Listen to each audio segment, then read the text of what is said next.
Vamos a ver Proverbios 17:9. Y el que lo halle lo lee en voz alta para que consideremos en qué se va a apoyar todo lo que vamos a ver. Bueno, es uno de los versículos. Hay muchos, pero a ver qué dice Proverbios 17:9.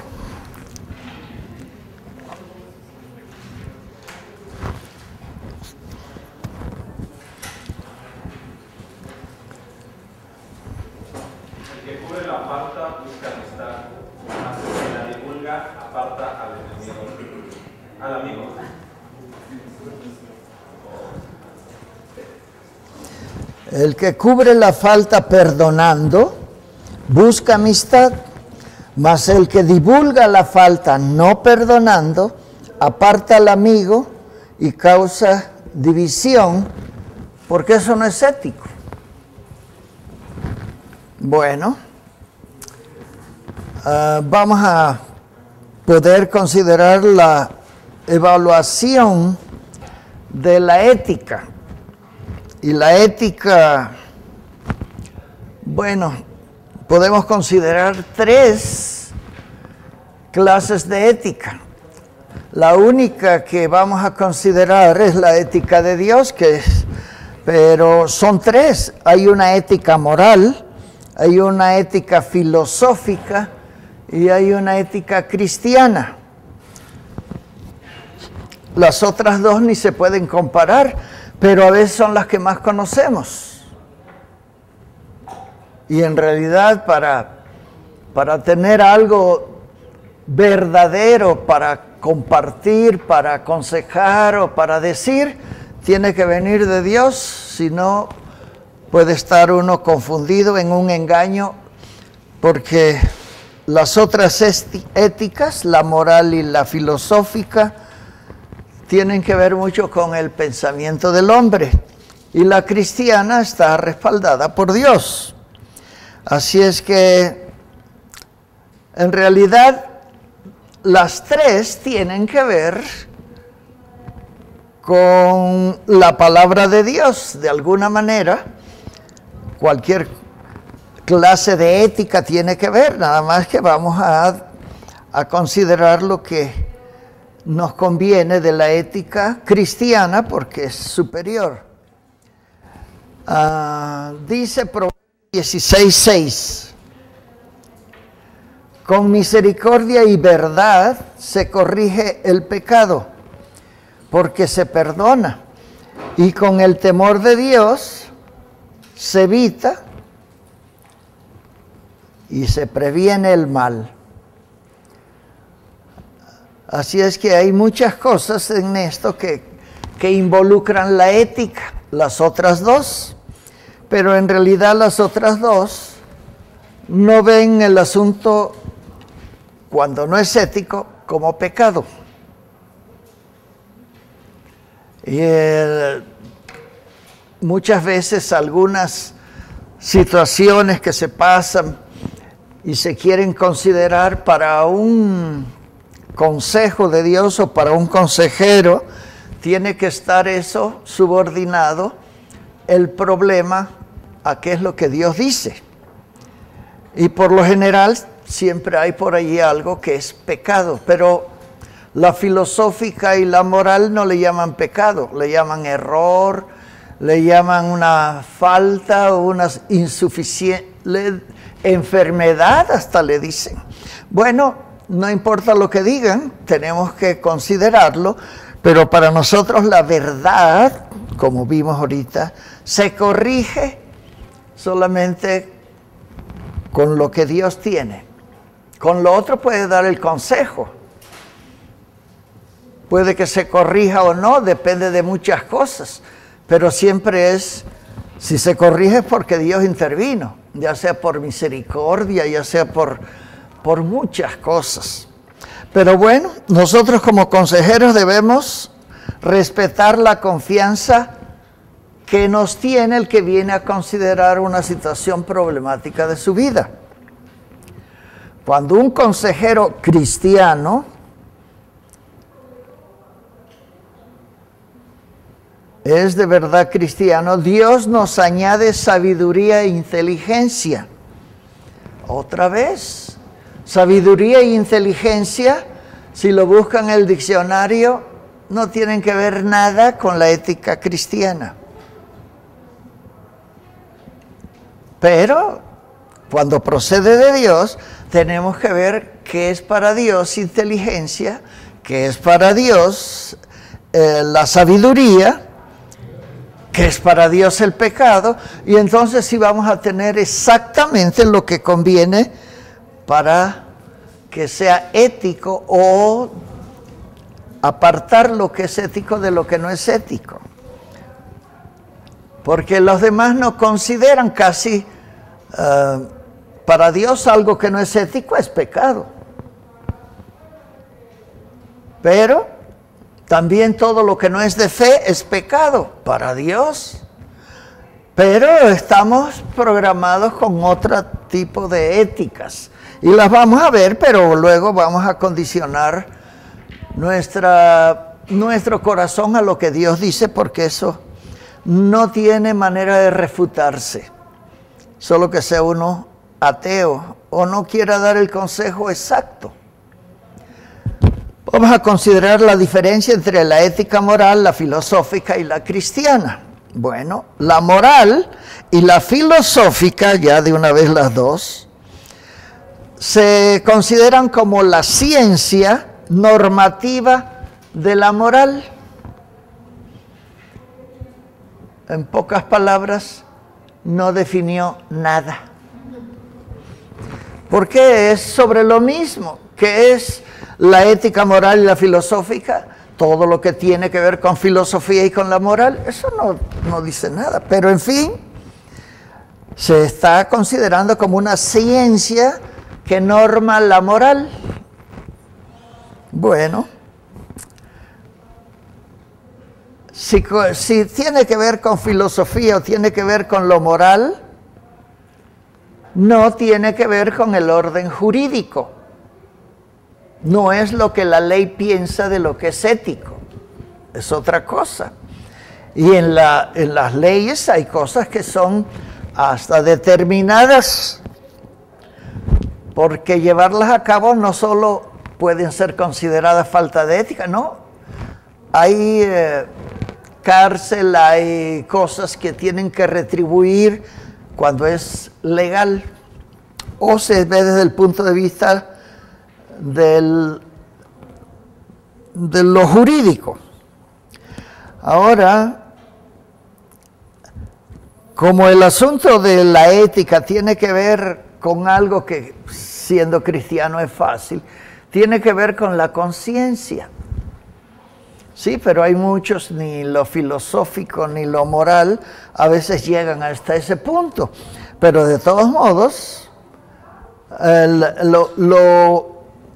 la conciencia tiene que ver con el fuero interno de uno. Eso nomás lo sabe uno y Dios, porque Dios puso eso para todos. Estudien o no estudien, van a saber que eso es malo o eso es bueno.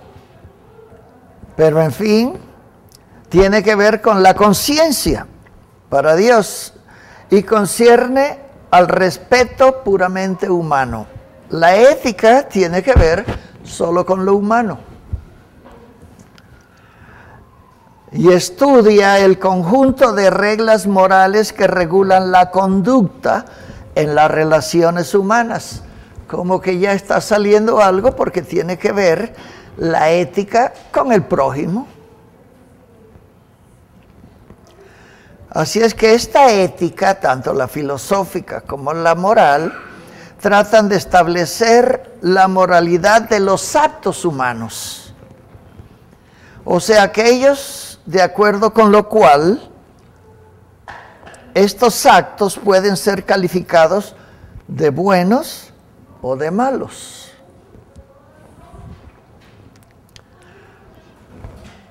Estas son las dos éticas, filosófica y moral, pero la ética cristiana, para definirla, es como la ciencia de la conducta humana,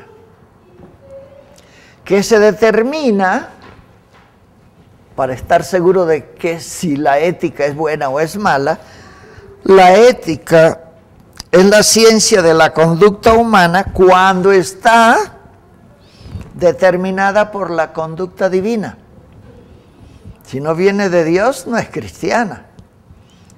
Por eso tenemos que considerar toda la Escritura. Vamos a dar algo, tiene que ser algo que ya está establecido por Dios, y lo que Dios ha establecido como su palabra nunca cambia. Las otras al rato le ponen otra cosa o le añaden. Con la ética cristiana no, porque no es del hombre. El hombre un día dice una cosa y en el otro dice me equivoqué. Dios no. Por eso vamos a concentrarnos en la ética cristiana. Pero bueno, ya de estas tres ya sabemos, las otras se llevan por conclusiones humanas. Tienen que ver con la manera en cómo se piensa y cuando una cosa es buena y cuando es mala. Bueno, la cristiana es la manera en que uno se comporta o la conducta que uno tiene cuando está sujeta a la de Dios. Bueno, conclusión de estas éticas, la moral, la filosófica, tienen una diferencia con la ética cristiana tremenda. ¿Cuál será? Ya les dijimos las tres. ¿Cuál de ellas hace que la ética cristiana esté lejísimo de las otras dos? ¿Qué piensan? Ya tienen hasta por lo menos la definición de cada una. ¿Cuál es la diferencia? Porque podíamos, como la moral y la filosófica, ponerlas juntas. Son cosas de hombres, de humanos. Pero la ética cristiana, ¿cuál es la diferencia? Las primeras dos, como son ciencias humanas, están sujetas a errores o a interpretaciones muy vagas, y la cristiana está directamente determinada por la palabra de Dios y por Dios. Bueno, nada más pusiste la cosa, pero no lo has definido, pero por ahí vas. Porque de esas dos salen. La única diferencia que hay entre las otras y cualquiera que salga nueva y la cristiana es que Dios interviene y en las otras no. No más, casi nada. En una está basada en lo que Dios dice y en lo que Dios es. En las otras, pues como no está Dios incluido, entonces sí tiene que ver la comparación. Pero lo más fácil es, no, si aquí en esta está Dios, en la otra no. Bueno, hay muchas cosas en las que no está Dios, y el mundo, y a veces los cristianos, aceptan y tienen eso más que lo que Dios dice. Pero bueno, ya estamos haciendo la diferencia. En la ética cristiana es la única que puede sobrepasar a las otras infinitamente, es porque Dios está en una. En las otras está el hombre no dura lo que dura Dios, ni sabe lo que sabe Dios. Bueno, esa es la diferencia. La ética cristiana incluye a Dios, las otras no. Así es que para tomar decisiones de lo que vamos a dar como consejo, y para que sea ético tenemos que considerar estas relaciones humanas y la conducta de Dios para normar la conducta de lo que nos digan. Así es que la relación más directa y estrecha con lo que pensamos, decimos y hacemos, cuando está incluido Dios, siempre vamos a resultar con lo que es justo, es digno, no es falso, no es temporal. Todo eso es las otras éticas. Pero lo que pensamos, lo que decimos y lo que hacemos tiene que ver con la ética, porque son las maneras en que nos conducimos, marcan nuestra conducta. Y lo que marca nuestra conducta, pues está, cuando es cristiana la ética, tiene que estar subordinada a Dios si es cristiana. Y subordinada a Dios, ya no hay nada que se le pueda añadir. A las otras pueden quitarle o aumentarle, a la ética cristiana no. Ese es el problemón de todo el mundo desde Adán y Eva. El bien y el mal. El único que define el bien y el mal es Dios. Nosotros a veces hacemos cosas buenas, sí, pero parecen malas. O cosas malas que las hace uno porque son buenas. Sí, pero está equivocada las dos. Dios no se equivoca. Si estamos empapados de cómo es Dios, está incluido en él la ética, y entonces lo que pensemos, lo que digamos y lo que hagamos va a estar de acuerdo con él. Y en lo que nos diga tenemos que ubicarlo en lo mismo. Porque, ¿por qué razón vienen a consejería? Pues fácil. No han podido considerar el asunto de acuerdo con Dios. Y la consejería nuestra es para cristianos. Pero donde hay alguna confusión, no está Dios en la manera en que, teniendo un problema, lo ha incluido. Si acaso le pide ayuda. Pero nosotros por eso no tenemos que decirle que en la Biblia está la solución. No, tenemos que decirle cómo está, dónde está, qué piensa Dios para que haga una decisión. Y sí, siempre hay que hacerle notar bien claro. Para cualquier situación que tengas, con mucho gusto te podemos atender. Pero si lees la Biblia y si eres cristiano, Dios mismo va a estar donde tú estés. Yo no puedo estar en todos lados. Y entonces vemos lo simple que es cuando la ética es aplicada en una consejería cristiana. La ética cristiana nos ayuda a salir del ego.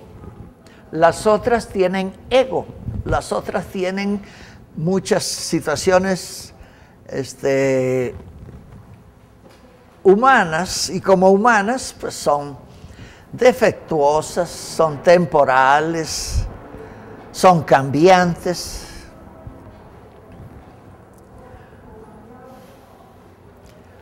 Cuando Jesús empieza a enseñar, dio normas éticas al hacernos ciudadanos de su reino. Nada más que como uno está medio abriendo los ojos y naciendo de nuevo, no se da cuenta. Pero Mateo 5:6, por ejemplo, Jesucristo lo enseñó, pero muchos, ni sus discípulos pescaron el asunto.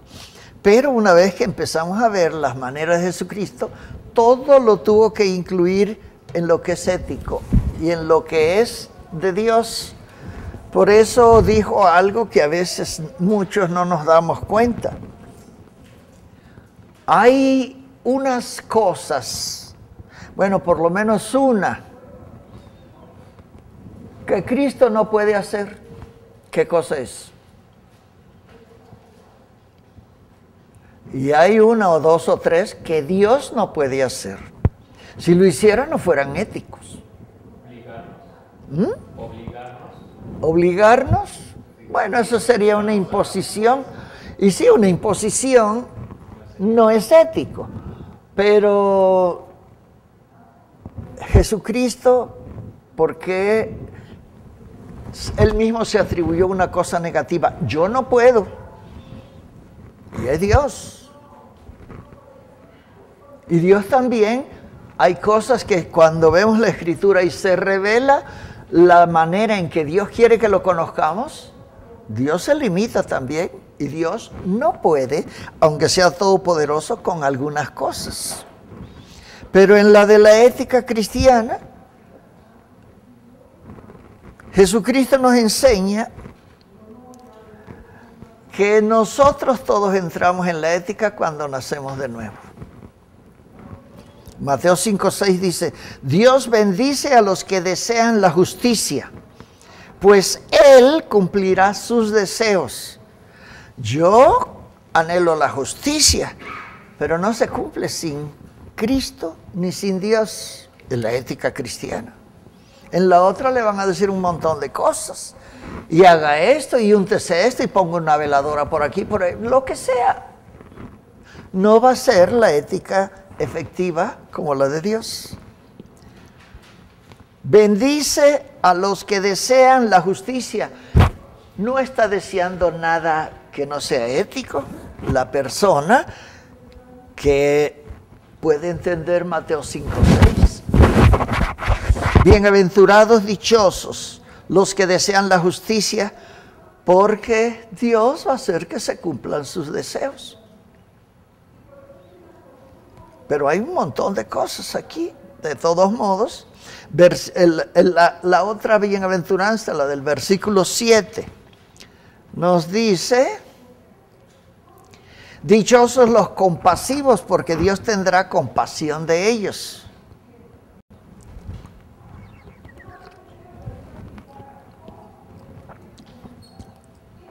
No es una imposición, pero está condicionado.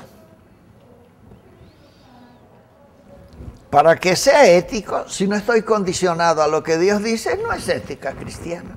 Y la otra, pues, para quedar bien en un público pagano está bien, pero con un cristiano, no. Por lo tanto, tenemos que comportarnos a la altura de ese nombramiento que se dio en el libro de los Hechos a los que seguían a Cristo. Cristianos. En Antioquía se les llamó por primera vez cristianos. ¿Qué es cristianos? Cristos chiquitos. Pues la ética cristiana tiene que ver con Cristo y Cristo tiene que ver con Dios. Una cosa que dijo Jesucristo negativa: yo no puedo hacer nada que no me diga mi Padre. Ah, chihuahua. También está condicionado, pero Él se condiciona y se somete por su libre voluntad. Así es que la ética cristiana en el consejero, en lo que nos toca a nosotros, no es algo opcional. Es el resultado de algo tremendo que a veces hemos oído, visto, y sin eso Dios no es Dios.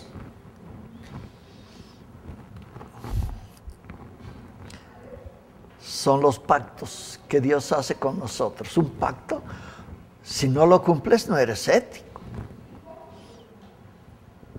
Y entonces Dios, incluyéndolo en la ética cristiana, enseguida ya estamos con el clímax de todo lo que significa ser cristiano. Por supuesto, hay muchos que se ponen el nombre de cristianos y ni conocen a Cristo. O viven como si Cristo no existiera. No son cristianos. Una cosa es decirse y otra es, no solo lo pensó, no solo lo dijo, sino que lo está haciendo. Todo eso lo lleva la ética cristiana. Los otros pueden ser jarabe de pico y decir lo que quieran, pero con Dios son hechos. Y la ética tiene que ver con la conciencia. Bueno, así es que Dios estableció esta ética de tres maneras. Bueno, podemos considerar que abarca tres áreas, tanto personal como civil, o sea, con el prójimo, y lo que va relacionado con Dios. La ética tiene que ver con uno mismo, tiene que ver con el prójimo y tiene que ver con Dios, la ética cristiana.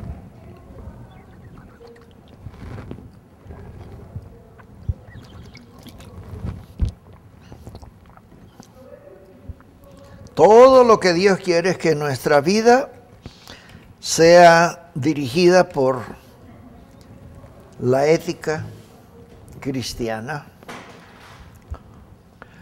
Por lo que dijo Jesucristo, Mateo 6:21, dice, donde está tu tesoro, allí está tu corazón. Y las cosas que expone Dios van a dar al corazón, no necesariamente a la mente. abarca todo, pero casi siempre hace un énfasis en el corazón. ¿Por qué más en el corazón que en la mente? El que está mal de la mente está mal del corazón. Pero de todos modos, si nuestro tesoro está en nuestra mente, fácilmente puede ser afectado. Porque la mente es el taller del diablo. Muchas cosas las vemos, las oímos, las tocamos, las saboreamos, y cuando va a la mente, nosotros podemos tener eso y guardarlo allí, y Satanás puede hacer lo que quiera. Todos tenemos una cabeza de, como en la guerra, tenemos una área que tiene el enemigo. Una cabeza de playa.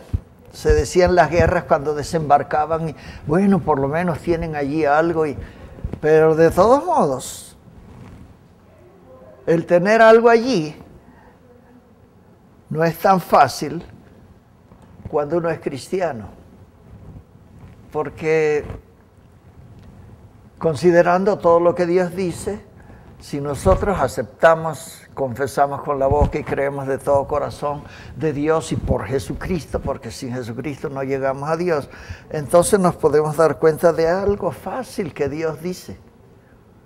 En la mente, a ver cómo le haces, depende de ti.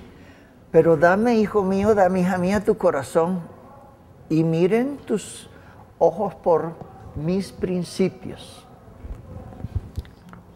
Dios se ocupa más del corazón que de la mente. Sin embargo, la mente y hasta la uña y el pelo, todo es de Dios. Cuando nos hacemos cristianos, no somos nuestros. Pero en fin, para la ética tenemos que ver cómo si tiene que ver el corazón más que la mente. Así es que para la primera norma de la ética cristiana, para poderla considerar y poder ir entendiendo la conciencia, lo que piensas, lo que dices y lo que haces, entonces la ética cristiana es indispensable que esté algo que nos toca a nosotros. Dios no lo va a hacer, Dios está esperando que eso lo decidamos nosotros, y es a través de toda nuestra vida. Es la integridad absoluta.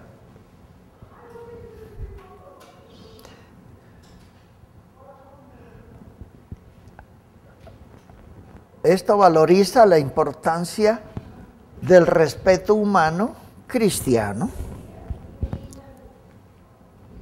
en nuestro vivir diario.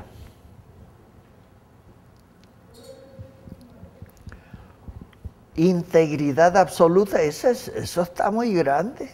¿Dónde lo ponemos? Bueno, la integridad se va poseyendo en la medida en que pasamos pruebas. Es como el que nace de nuevo y confiesa a Dios, a Jesucristo, y lo dice, lo recibo y está en mi corazón, no dice uno está en mi mente. Está en el corazón. Bueno, pues considerando eso, una integridad absoluta es solamente cuando nosotros somos conscientes de que los absolutos solo son de Dios. No hay absolutos en nadie, solo en Dios. Pero requiere en nosotros una integridad absoluta. ¿Dónde la podemos conseguir? Solo con Dios. Así es que bueno, ya más o menos considerando las tres éticas, la moral, la filosófica y la cristiana, y considerando que pues, la cristiana es la única que vale la pena, aunque las otras se estudian y casi si van a meter algo de ética, no meten la cristiana. Es como en la escuela cuando enseñan el origen del hombre, no meten Dios creó al hombre, no meten la evolución, que es una mentira. Pero en fin, nosotros estamos basándonos por eso, no desechando las otras, es para saber algo, para saber cómo están los que están engañados. Ni modo que Dios nos diga mentiras.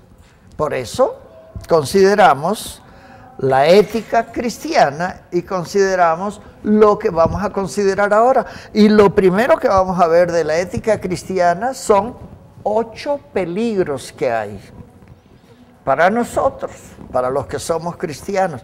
A los demás ni les va ni les viene, pero el que es cristiano tiene que cuidarse de estos 8 peligros porque son éticas en la labor de consejería.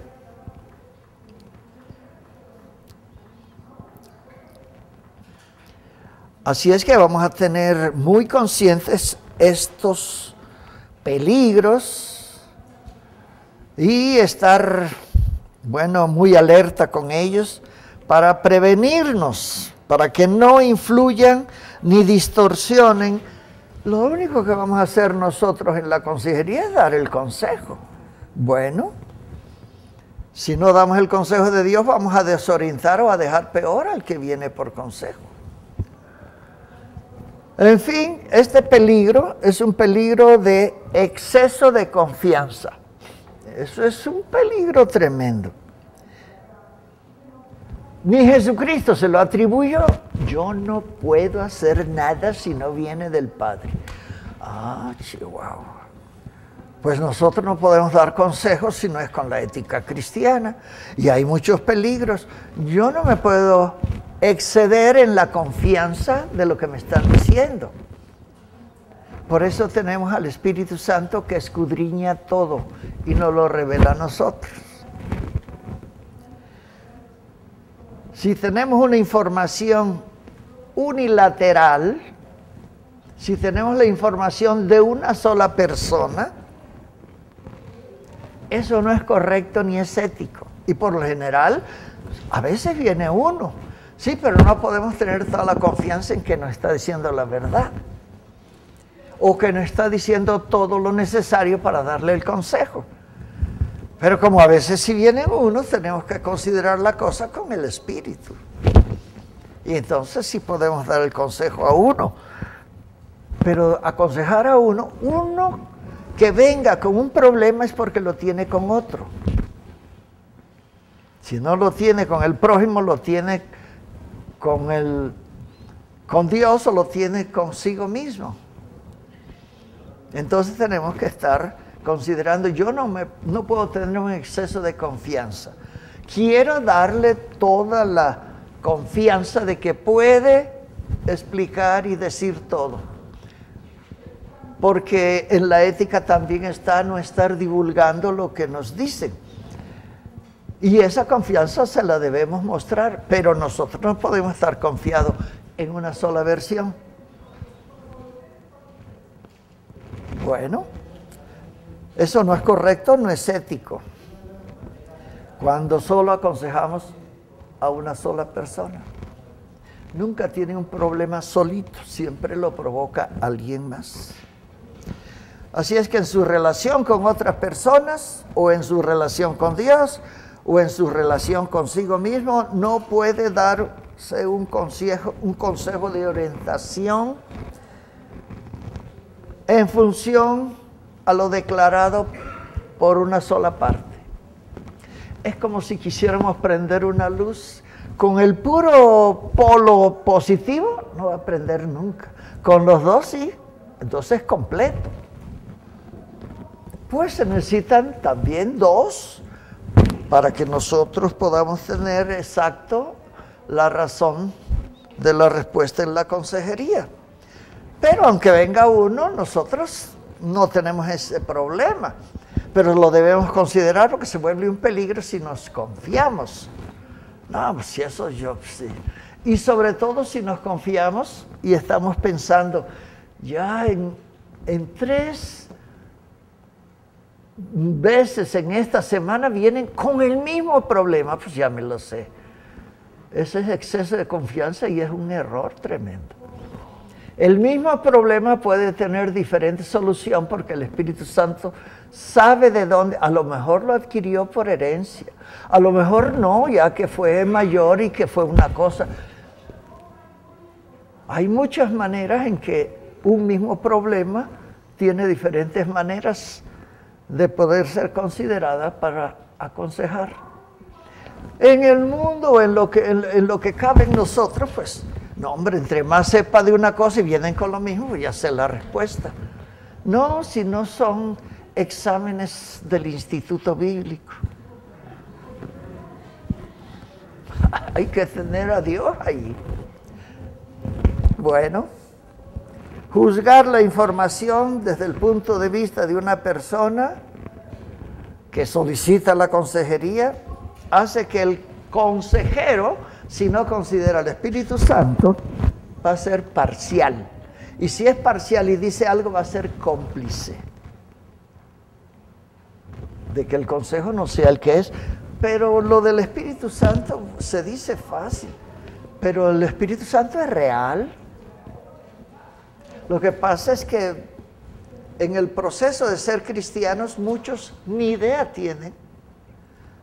Aunque lea definiciones, eso no es por definir al Espíritu Santo, es una comunión que hay, es una relación. Y cuando uno va entendiendo el Espíritu y considerándolo, a Él le toca resolver nuestros exámenes y la consejería. Nosotros no sabemos todos, sea uno, sean dos o sea una familia. El Espíritu Santo sí se lo sabe. Pero vienen a nosotros, no vienen al Espíritu Santo. Aunque son cristianos, a veces no tienen noción del Espíritu. Por eso están considerando que necesitan de Dios una consejería cristiana. Pues hay muchos detalles en esto de confiarse y todo, y uno debe mostrar la confianza de tal manera que la persona sí pueda, bueno, no estarse guardando cosas, porque tiene la confianza, va a decir todo lo que es necesario. Pero si nosotros no consideramos al Espíritu Santo, el problema lo va a tener esa persona porque nosotros estamos incompletos. Puede venir una sola, no le hace, pero que el consejo sea nomás de nosotros, ya nos amolamos. Sin el Espíritu Santo no lo hacemos. Y no es tan simple el asunto para estar seguro de esto, que Jesucristo se dio cuenta de los discípulos cuando vino contento y les dijo: ¡ay, qué suave! ¿Ustedes creen en Dios? Sí. Crean también en mí. En la casa de mi Padre hay muchas viviendas, les voy a preparar una a ustedes. Y luego viene uno y le dice: ¿los vas a preparar? Y vas a ir, no sabemos ni dónde vas ni cómo le vas a hacer. Y ya se entristeció tantito Jesucristo y dice: yo soy el camino, la verdad y la vida. Y entre Tomás y Felipe le salieron con otra cosa también. Felipe entonces le dice: bueno, ya tú eres el camino, la verdad y la vida. Mira, no entendemos nada, pero muéstranos al Padre y nos basta. Acabaron de entristecer más a Jesucristo y dice: Felipe, tanto tiempo he estado entre ustedes y no has visto al Padre. El que me ha visto a mí ha visto al Padre, el que me acepta a mí acepta al Padre, el que me confiesa a mí confiesa. ¿Cómo dices tú? Pues no habían entendido. No le quedó a Jesucristo más remedio, para no seguir con tristezas, de rogarle al Padre que le mandara una persona como él para que estuviera con ellos, con la iglesia, para siempre. En ellos y con ellos. Cuando Cristo venga por su iglesia, se acabó la iglesia, se acabó el Espíritu, y entonces, quién sabe cómo van a ser las consejerías. Cada chango a su mecate, a lo que crea. Pero para nosotros no es así, nosotros estamos dependiendo como Jesucristo. No, hombre, yo no puedo hacer nada si no es. Y no puedo, Jesucristo, todo lo podemos en Cristo. Pero cuando entendemos el Espíritu, entonces sí estamos bien. Y Jesucristo nos dejó el Espíritu Santo. Por eso estamos seguros, lo único que tenemos del cielo en la tierra es el Espíritu Santo de Dios. Ya Dios vino y se tuvo que ir porque lo traicionaron. Ya vino Jesucristo, lo mataron. Ahora nos dejó el Espíritu Santo. Cuando venga Cristo se acabó. Y nada más es para la iglesia el Espíritu Santo. No es para nadie más. Así es que no podemos actuar como quisiéramos, sino con lo que el Espíritu Santo nos va dando y nos va diciendo. Y bueno, no sé si ustedes llevan alguna materia que sea del puro Espíritu Santo. Es una cosa tremenda. Y por supuesto, no en el tiempo que tenemos, 6 meses o 4, 3, no es suficiente, pero sí podemos tener una idea bien clara. Sin el Espíritu Santo no lo hacemos.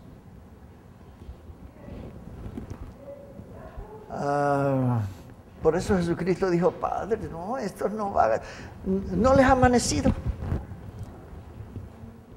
Y entonces le rogó y el Padre, ¿se acuerdan en Pentecostés? Pero fue nomás para la iglesia.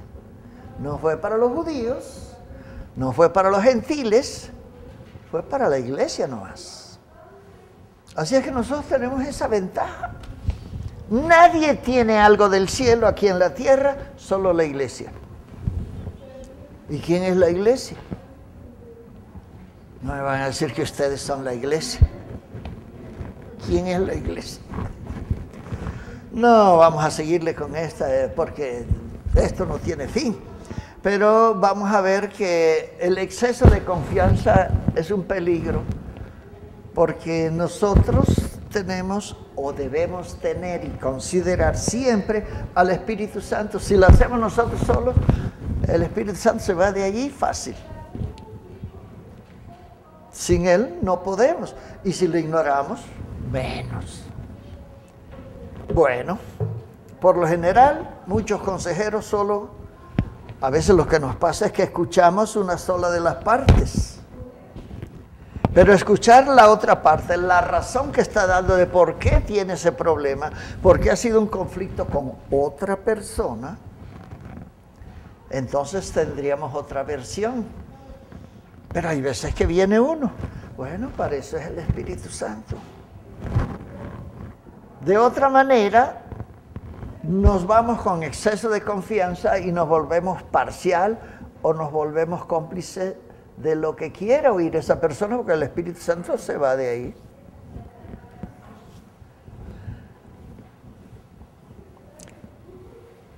Y todas las cosas que tienen que ver con consejería de cualquier tipo, siempre tiene que ver con relación interpersonal. Tiene que ver entre personas.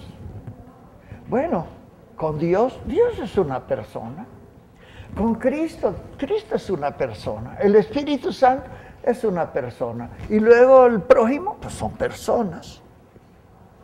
Así es que no es complicado, pero sí al ubicarnos aquí va a ser fácil darnos cuenta de muchos asuntos de consejería y de los peligros. No me confío nada más de las clases o de las teorías. Ya ven que cuando enfrentamos apenas medio estamos, y eso porque le echamos más razonamientos que espíritu, pero vamos a lograr lo otro, o lograrle exactamente la razón de por qué Jesucristo nos dejó el Espíritu Santo. No es nomás para Pentecostés. Bueno, así es que todas las cosas son interpersonales cuando uno tiene alguna situación conflictiva o de necesidad de consejo. Donde más hemos aprendido de consejos del Espíritu Santo y de las relaciones interpersonales son con los novios y los matrimonios.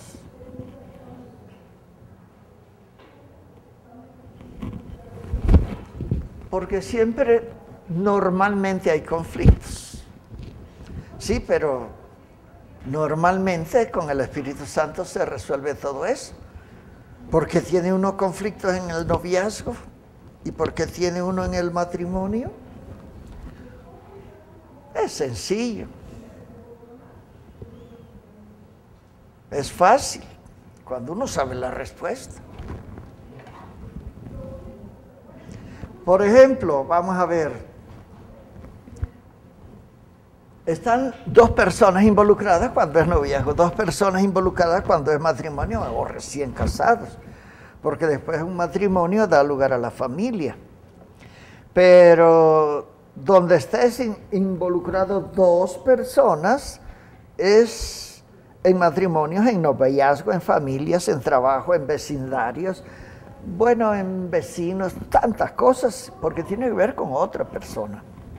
Así es que con esto, el punto de vista de toda persona que está involucrada en un asunto, sean dos o más, de todos modos son interpersonales. Y no hay nada tan interpersonal como el noviazgo y el matrimonio.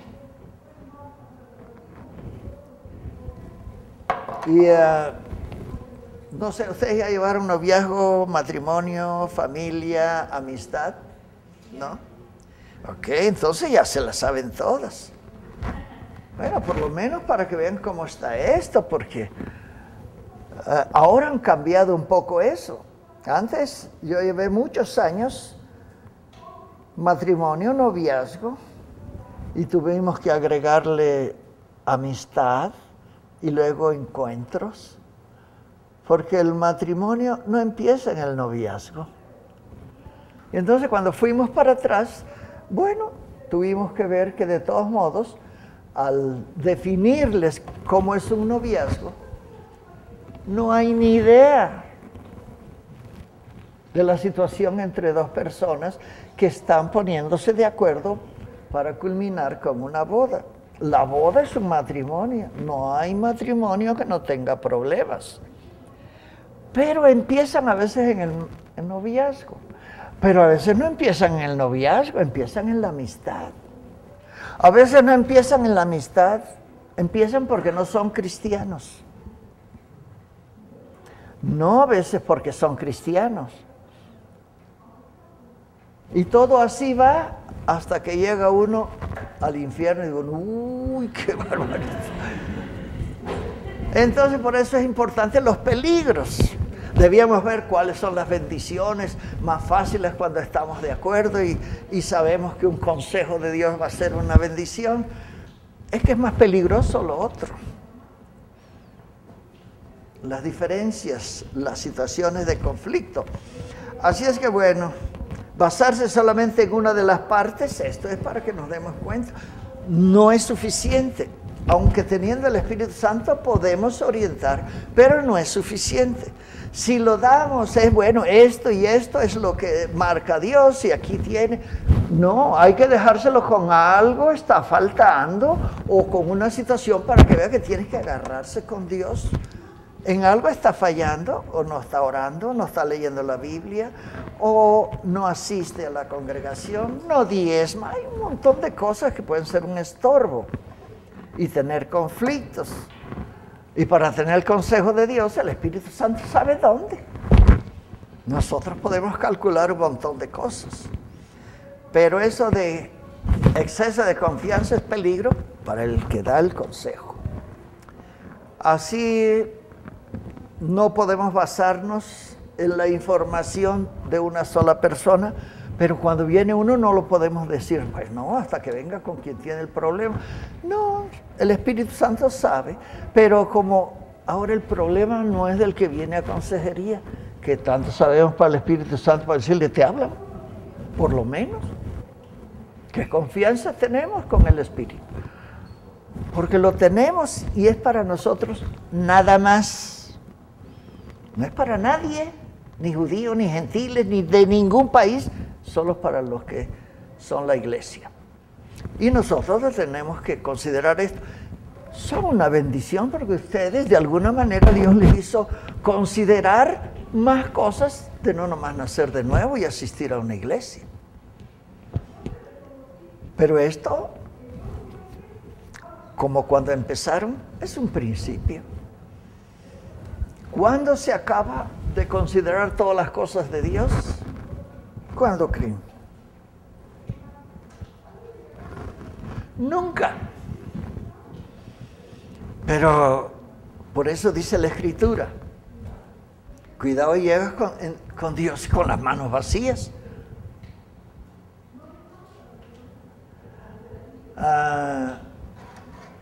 No es complicado, pero yo tuve mis dudas y digo, ¿cómo?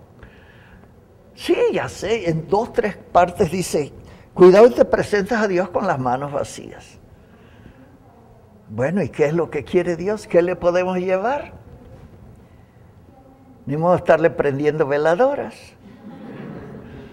Bueno, ya ni sacrificios. Porque Dios mismo les dijo, ¿ustedes creen que yo vivo de sangre de toros o de borregos? Ya no me interesan sus sacrificios. Ustedes con su boca me exaltan, pero su corazón está lejísimo. Y entonces, bueno, ¿qué es lo que nos hace? Pues no ser parciales ni ser confiados en exceso.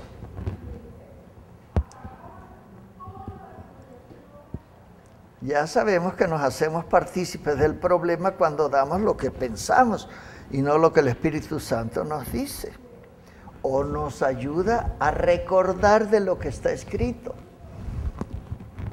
Así es que el consejero debe permitir que el consejo que se va a dar venga de Dios. ¡Qué descubrimientazo! Bueno, es que eso es un peligro cuando nosotros nos confiamos tanto que creemos que no. Y si hemos visto 3, 4, 5 casos iguales, más confiados estamos, pues estamos más mal. Vamos para atrás. Así es que ¿cómo podemos nosotros examinarnos a nosotros mismos para saber que no estamos excedidos en confianza? Bueno, cuando permitimos a nuestro consejero, que es el Espíritu Santo, se involucre en el asunto. En la otra cosa es dando el tiempo y no participando para dar el consejo o la orientación. De alguna manera, el que viene a consejería debe entender bien claro que nosotros no le vamos a dar el consejo es de Dios. Y que como cristiano, Dios está interesado en que no esté afectado, porque un cristiano es una parte del cuerpo de Cristo. Y le podemos decir muchas cosas para decirles, es con Dios el asunto. No le voy a decir pero Dios sí sabe y nos los va a decir a los dos. Y usted se va a ir con Dios y va a considerar a Dios porque yo estoy limitado, yo me voy a quedar aquí. Y lo que le voy a decir es algo que dice Dios, pero Dios sí va a estar donde usted esté. Entonces tenemos que dar la confianza de que no va a estar dependiendo de uno. Va a depender de Dios, de la Biblia, de todas las cosas que se requieren para ser cristiano. Bueno, hay otro peligro, llegar a las conclusiones prematuramente. ¿Qué tiene que ver con lo que acabamos de ver? Bueno, pues ya tuve 3 o 4 con lo mismo, me están diciendo lo mismo, pues hasta le voy a decir, ya cállese, le voy a decir cómo le va a hacer, porque pues no. Ese es un error horrible en la consejería, anticiparse al consejo. Hay una manera en que hay una anticipación al consejo, pero no es del consejero. Eso le sucede al aconsejado. Hay veces que empieza a hablar y hablar y hablar, y en lo que está hablando dice, con razón, pues ya me di cuenta. Pues sí, esa confianza se la puede dar, o esa solución, el Espíritu Santo mismo. Por eso la confesión tiene mucho que ver. Por eso tenemos que oír lo que dicen. Pues si dicen mentira, no va a haber algo así, porque el Espíritu Santo y Dios, que es el que va a dar el consejo, no va a estar respondiéndole guardados tinieblas o cosas oscuras que no quiera confesar o por la razón que sea. Así es que la otra cosa, la segunda es conclusiones prematuras. Bueno, no debemos sacar conclusiones. Todas las conclusiones prematuras van a ser incorrectas.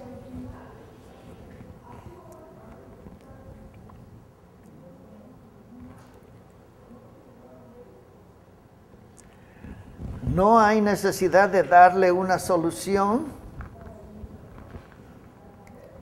con apuro. Por eso decimos, bueno, por lo menos tenemos media hora y lo debe saber para lo que va a decir y para lo que va a oír y para que podamos tener. Así es que tiene que decirme, como ya vimos una de las teorías o de las cosas espirituales para la consejería, que tenemos que tener completo lo que nos van a decir y tiene que ser verídico.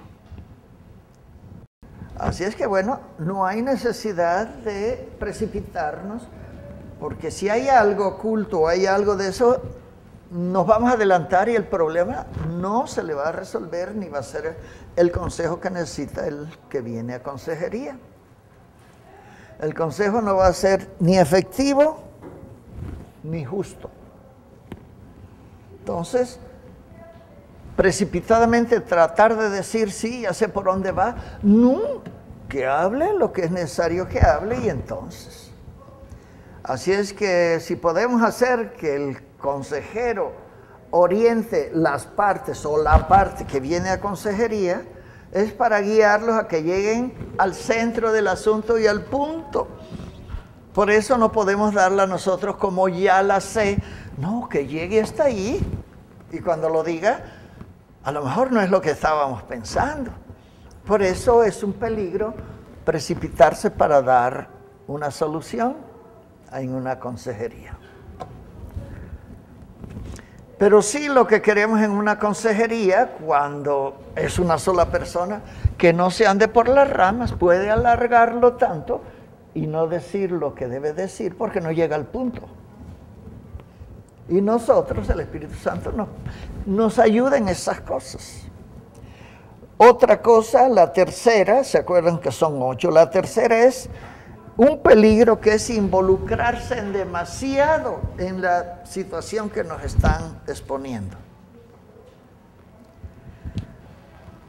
¿Y cómo nos podemos involucrar demasiado? Bueno, y podemos ser nosotros los culpables, cuando queremos indagar más de la cuenta sobre el problema. Pues fíjese que yo estaba allí con esta muchacha, ¿y qué pasó? Y consíguele porque yo estoy picado. Chihuahua. No, ya eso es irse más lejos de lo que... Entonces, ese es un peligro, involucrarse en el problema. Lo que vaya diciendo lo vamos considerando. Solamente cuando no ha llegado a la razón de por qué está pasando por eso, podemos preguntarle, pero no de curioso, no por querernos enterar en demasía de la situación. Nos involucramos y a la hora de la hora hasta vamos a soñar con el problema, porque ya estamos afectados. Ese es un peligro. El problema es del otro. Nosotros damos el consejo para el problema, no nos llevamos el consejo, que diga el problema. Así es que bueno, tampoco quiere decir esto que nosotros seamos indiferentes. Bueno, empieza a hablar ahí. No. El mantenernos prudentes, atentos, como les decía, una cosa es oír lo que nos dicen y otra es escucharlo. Y en la consejería se escucha, no se oye. Así es que bueno, con esto vamos a estar alerta para que no nos veamos involucrados en lo que no conviene. Las involucraciones no se notan, son espirituales. Y como viene mal, ¿para qué nos vamos a llevar un problema con un espíritu maligno? Por involucrarnos en demasiada, pues eso es parte de un peligro. Así es que debemos en cierto modo ser tanto sencillos en las cosas como comprensivos. No en estarnos imaginando más por lo que empezó a decir. Eso es un peligro. Estamos precipitando a algo que todavía no se completa. Pero bueno, el asunto es que tengamos la línea en la cual nos debemos quedar, porque estos peligros son cuando nos pasamos de tueste. Bueno, no es lo mismo que nosotros participemos en la solución de un problema a que nosotros nos volvamos parte del problema. Son cosas bien opuestas, pero es un peligro cuando estamos esculcando más de lo que se debe hacer. El Espíritu Santo es el que sabe de eso. Y nosotros con esa comunión, nosotros podemos saber cuándo y a qué horas y cómo debe uno qué preguntar porque ha estado guardándose algo o qué no preguntar porque ya se pasó. Ya sabemos por dónde va. Así es que todo esto sucede cuando uno se involucra en demasía, es un peligro. Aquí Gálatas 6:2, que ya lo vimos desde el principio, aún cuando la definición de consejería y todo eso, pero aquí dice algo que nos es bien fácil ahora considerarlo en la consejería. Gálatas 6:2 nos dice, sobrelleven los unos las cargas de los otros y cumplan así la ley de Cristo. No es que nosotros no nos llevemos la carga, la sobrellevamos, la hacemos notar, pero Él se lleva su carga. Nosotros nos tenemos que poner en su lugar para considerar el asunto y que el Espíritu Santo nos diga, pero no nos podemos apropiar de ese problema. Así es que llevar las cargas de los demás, así nomás pareciera bueno, correcto, normal, porque nos tenemos que poner en el lugar del otro, pero no es tan bueno, ni correcto, ni normal si lo convertimos en nuestra carga. Eso sí ya es un problema. De que sea una carga y de que él necesite. Sí, pero yo no la debo volver mi carga porque enseguida empiezo a entrar en los peligros que estamos viendo. Así es que no debemos mezclar las cosas de otros ajenas a nuestra vida privada. ¿Qué culpa tienen la esposa, los niños, el papá, la mamá cuando lleguemos allá con un bulto que no es nuestro? Porque afectamos a todos los que están cerca. Bueno, pues por esa razón es un peligro. La cuarta cosa es asociaciones de carácter íntimo con el sexo que no sea el suyo. Esto era antes, ahora ya no. Ya esto se acabó, pero es bueno que consideremos cómo era antes. Asociarse íntimamente, sexualmente, con una persona que no sea de nuestro sexo, eso ya no tiene. Ya se acabó hace años. Entre las consejerías con los matrimonios, una hermana vino angustiadísima y empezó a decir, ¿dónde está su esposo? No, él, pero yo, bueno, a ver, hable. Y empieza ahí a decir, mi esposo se fue de la casa y dejó a todos los niños y dejó toda la carga y ya no voy a tener manera de poder tener el sustento, yo no he trabajado. Bueno, una de cosas. Pero le dijimos, bueno, se fue de la casa, a lo mejor usted no se portó como una mujer que él necesitaba. No, se fue con otro. Ah, chihuahua. ¿Para qué quiere el sexo opuesto? Ahorita ya se vale de todo, según la ley, que es una desgracia. Pero en México, cuidado y le dice a un maricón, maricón. Se puede quejar Y puede uno tenerlo y decirle, bueno, y hay consejería para ellos, pero ahora hay uno de cosas, que bisexual, que heterosexual, que quién sabe, es un hervidero de cosas. Así es que ya no es, aconsejen unos a los del sexo que sea de uno y la esposa otra dama a lo que sea una dama para que no haya malos entendidos, porque ha habido muchas cosas en las consejerías. No, ahora con el que sea. No sabe cómo le va a salir el asunto. Pero sí tenemos que estar apercibidos. Todo se vuelve peligroso. Esto era antes. Tener alguna situación íntima con un sexo que no sea el de uno, ¿cómo podría ser eso? ¿O cómo se daría antes? Bueno, hay muchas maneras. Hay unas naturales, normales, que se pueden volver malas, antinaturales. Y hay otras que no se vuelven de ninguna cosa porque ya el propósito es malo. Ha habido pastores que han aconsejado, y bueno, está aconsejando allí, cierra la puerta, y de ahí han salido tantas cosas. Por eso dice, asociarse íntimamente con alguien que no sea de tu sexo, mejor cuídate y a ver por las cosas que han sucedido. Ha habido donde vengo a consejería y que yo y una mujer, y viene, y lo que quería era sacarle dinero al pastor. Y entonces empezó a quitarse todo y a decir, si no me da dinero, ahorita grito para que vean que... Y le estaba echando el bulto y el otro no sabía de dónde agarrarse. No sabemos, total no le dio dinero porque ni tenía. Pero el asunto fue que sí se volvió un escándalo. Ahora dice, no, para las consejerías tiene que ser un lugar donde haya vidrios y sepan que está uno aquí y la otra persona allá. No le hace del sexo que sea, pues si hasta con hombres sale el asunto, o con mujer con mujer. Así es que hay muchas cosas de la consejería que son peligrosas, porque ya se ha tenido experiencias malas de todas estas cosas cuando se descuida una de ellas.